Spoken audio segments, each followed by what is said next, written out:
Hey, salut tout le monde, c'est Ricky pour le Ricky Show. Aujourd'hui, ma vidéo sur Big Brother est un petit peu en retard. On est lundi. La raison pour laquelle je l'ai fait en retard, c'est qu'hier dimanche, j'étais sur la chaîne de Raph, puis on a fait une vidéo aussi sur la semaine de Big Brother. Fait que j'ai mis le lien en bas, dans le bas de l'écran. Si vous voulez plus de Big Brother encore, gênez-vous pas à aller voir sa chaîne, puis vous abonner à sa chaîne. Il est super bon, il fait des super bonnes analyses. En gros, on va parler de ce qui s'est passé cette semaine, puis c'est quoi les mots qu'on devrait peut-être voir la semaine prochaine. Fait qu'on voit ça après ça.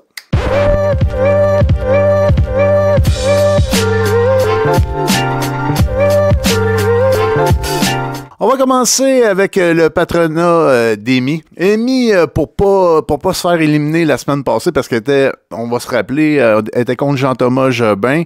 Elle a fait beaucoup de promesses dans la maison. Elle a fait beaucoup d'alliances. Elle a fait beaucoup... Elle s'est engagée auprès de beaucoup de personnes. Fait qu'Amy, elle avait deux choix cette semaine. C'est que soit elle écoute ses nouveaux amis, ses nouveaux alliés qui l'ont sauvé, entre guillemets, contre Jean-Thomas la semaine passée, ou elle écoute Jean-Thomas, puis elle fait un gros coup, puis elle essaie d'envoyer des joueurs forts sur le bloc. Qu'est-ce qu'on va se rendre compte? C'est qu'Amy va prendre un peu le chemin plus facile, puis aussi un chemin qui va la protéger un petit peu plus. On voit aussi que le fait que Jean-Thomas a été contre elle, puis il a vraiment incité pour être contre elle sur le bloc la semaine d'avant, ça l'a un peu déteint sur sa semaine de patronat. Pour se rappeler, il faut se rappeler aussi que Amy puis Jean-Thomas étaient les deux, puis il aurait pu sortir Amy, puis Amy, Jean-Thomas, c'est lui qui a incité pour qu'Amy soit contre lui. Fait que c'est ça un peu qu'elle y en veut, que lui ait pensé à sa game avant de penser aussi à elle.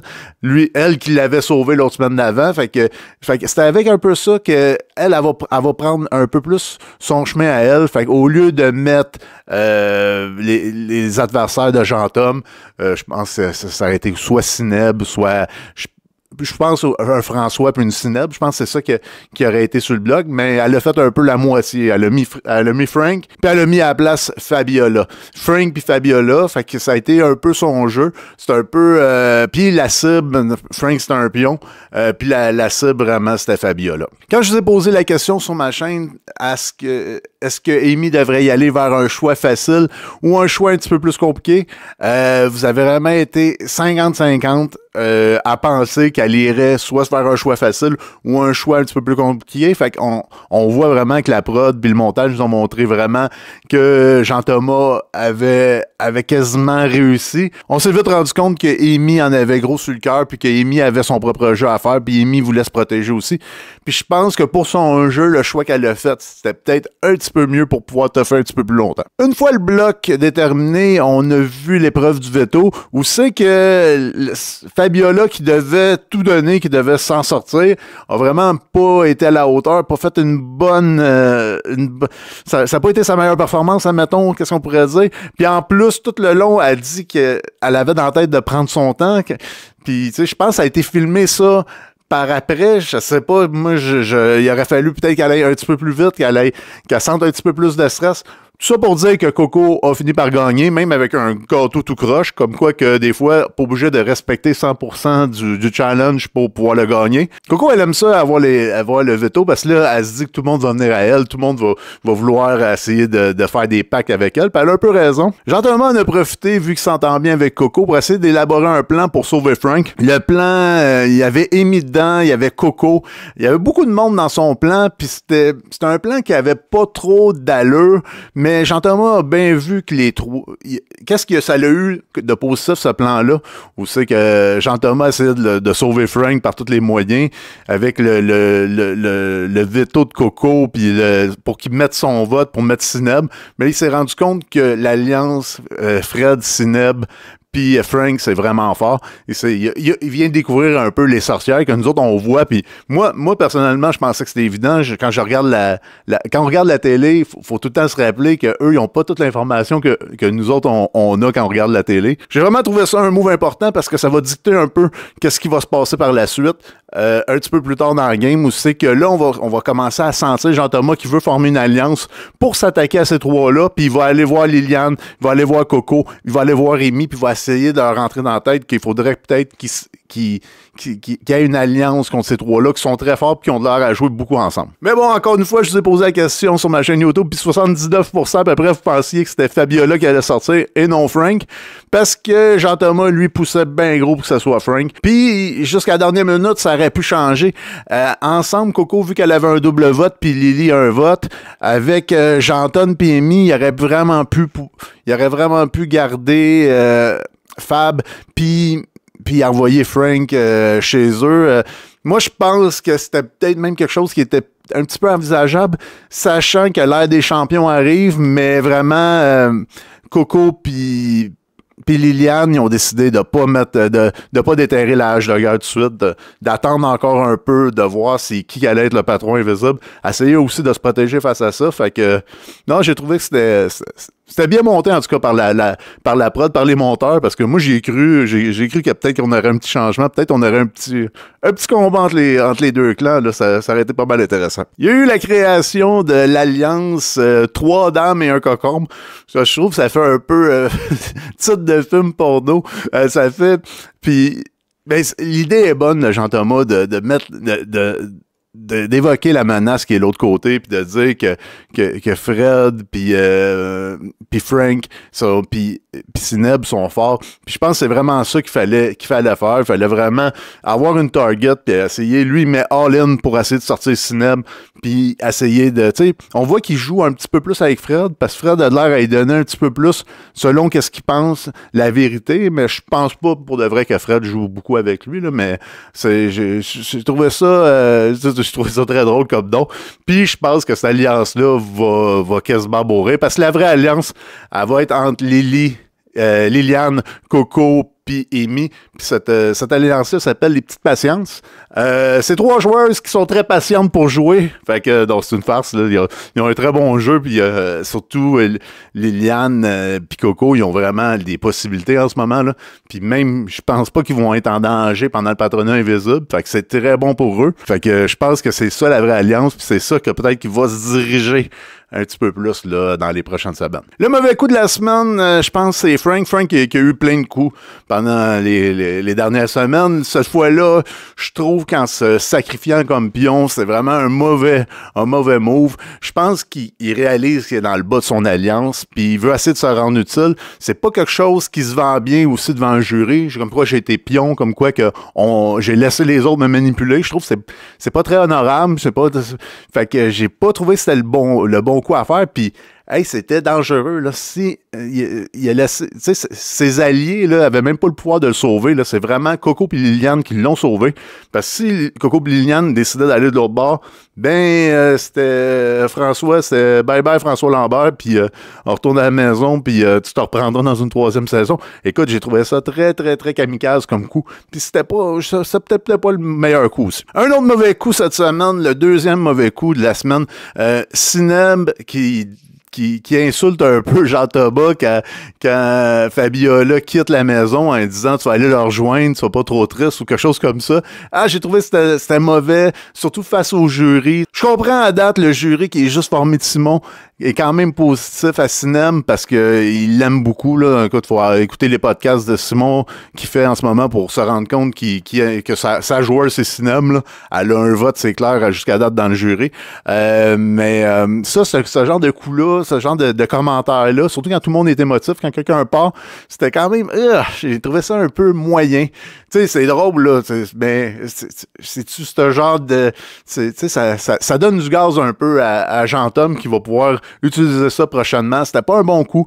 Tu sais, puis il va pouvoir revenir avec ça, il va pouvoir dire, écoute, il va pouvoir essayer de se créer des nouveaux alliés avec juste cette petite phrase-là. Fait que, non, c'était pas le meilleur coup, le Sineb, là.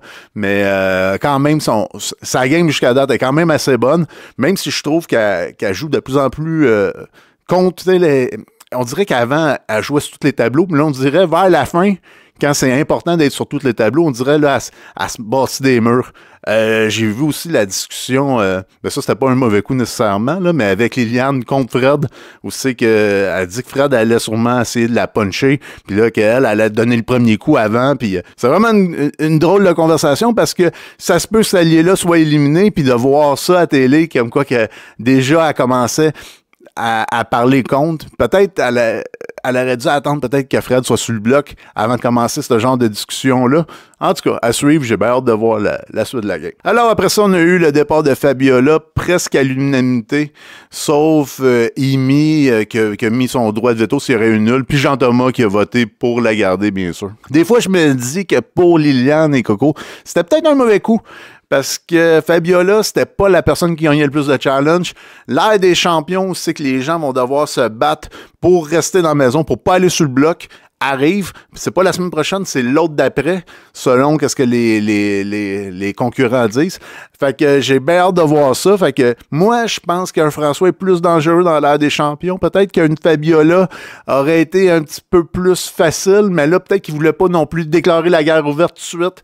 Fait que non, j'ai hâte de voir si ça va être une erreur. J'ai hâte de voir si François va couper l'herbe sous les pieds à Liliane puis Coco un moment donné. Fait qu'on pourrait se dire, quand il y avait l'occasion, il aurait peut-être dû jouer. Fabiola qui s'en va. Écoute, Fabiola, c'est ton dernier défi du veto. Ça n'a pas été ton meilleur, mais je pense que t'as quand même gagné certains trucs. Je me rappelle quand il fallait compter des aliments dans les bacs, tout ça. Ta game sociale, écoute, on dirait que t'avais de la misère à faire confiance, t'avais de la misère avec tes alliances, à faire des feedbacks à tes alliés, les rassurer. T'étais pas rassurante. Fait que, écoute, j'espère, je pense que t'as vécu une situation qui était dure, qui était, la réaction en chaîne, ça t'a donné vraiment un gros coup, t'as senti, je pense, beaucoup de rejet, quelque chose. J'espère que ça va aller mieux pour la suite, j'ai hâte de voir ta carrière, puis, Big Brother, c'est pas un jeu qui se joue à deux, faut des alliances beaucoup plus, deux contre une majorité de monde, c'est pas assez. Fait qu'il faut s'assurer de jouer avec plusieurs personnes en même temps, puis rassurer ses alliés, parler aussi de stratégie avec tes alliés. Ne pas juste attendre que les gens parlent de stratégie avec toi, c'est toi de prendre les devants, de faire des stratégies, de monter des stratégies. C'est sûr c'est compliqué, c'est sûr que ça peut te mettre dans la marde, parce que si tu parles de stratégie avec la mauvaise personne, ça peut ébranler leur confiance, mais de ne pas le faire, ça a un certain prix, fait que les gens s'embarquent pas avec toi, puis en tout cas, je te souhaite une bonne chance, j'espère que tu vas réussir à avoir une bonne expérience de Big Brother, puis écoute, j'ai hâte de voir tes balados que tu vas faire puis les entrevues que tu vas donner. L'épreuve du patron invisible, ça a été le chemin à l'aveugle. Puis moi, j'ai bien aimé ça. J'ai trouvé que c'était une super belle... Une belle épreuve, vous savez que il y avait, d'après moi, puis Jean-Thomas, il a dit qu'il était nerveux puis qu'il aimait pas ça, mais moi je pense que tout le monde était à peu près égal dans ce challenge-là, puis tout le monde avait une chance quand même de pouvoir le rapporter, tu sais. C'était pas quelque chose fait qu'il fallait une grande force, il y a pas quelque chose, tu sais, je pense que n'importe qui avait quand même assez de volonté pouvait le gagner, fait que Jean-Thomas, j'étais content pour lui de voir ce genre de défi-là, aussi qu'il avait des chances, puis là, on saura pas c'est qui a gagné parce que la prod va nous cacher ça. On va être un peu comme un participant de Big Brother. On saura pas c'est qui a gagné le patronat invisible. Je pense que ça va être peut-être l'occasion à Coco et Liliane de peut-être s'attaquer aux sorcières. Je pense que si c'est les sorcières qui gagnent, ça risque d'être Jean-Thomas puis Amy qui soit sur le bloc.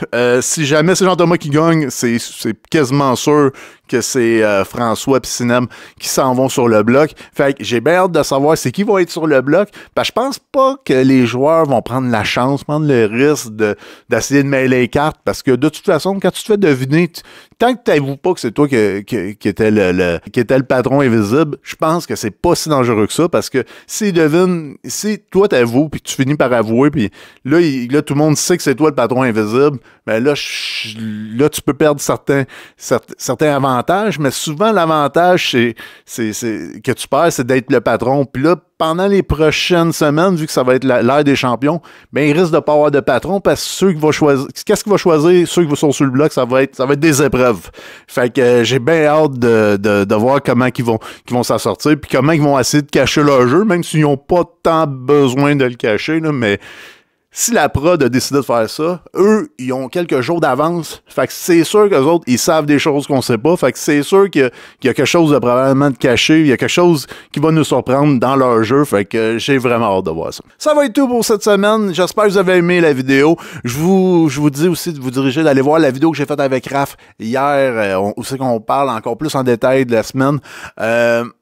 Le lien va être dans la description où vous pouvez peser aussi sur sa chaîne qui devrait être ici. Là, il devrait avoir un logo avec sa chaîne. Fait que je vous encourage à vous abonner. C'est très intéressant qu'est-ce qu'il fait. Je vous remercie beaucoup d'avoir été là. Cette semaine, je risque aussi faire une vidéo pour décrire les participants des traites. Fait que je vous invite à regarder ça parce que ça va être une série aussi on va suivre, la télé-réalité qu'on va suivre. Fait que je vais faire plusieurs vidéos là-dessus aussi. Fait que je vous invite à suivre ça. Faites attention à vous autres. Ciao! Bye!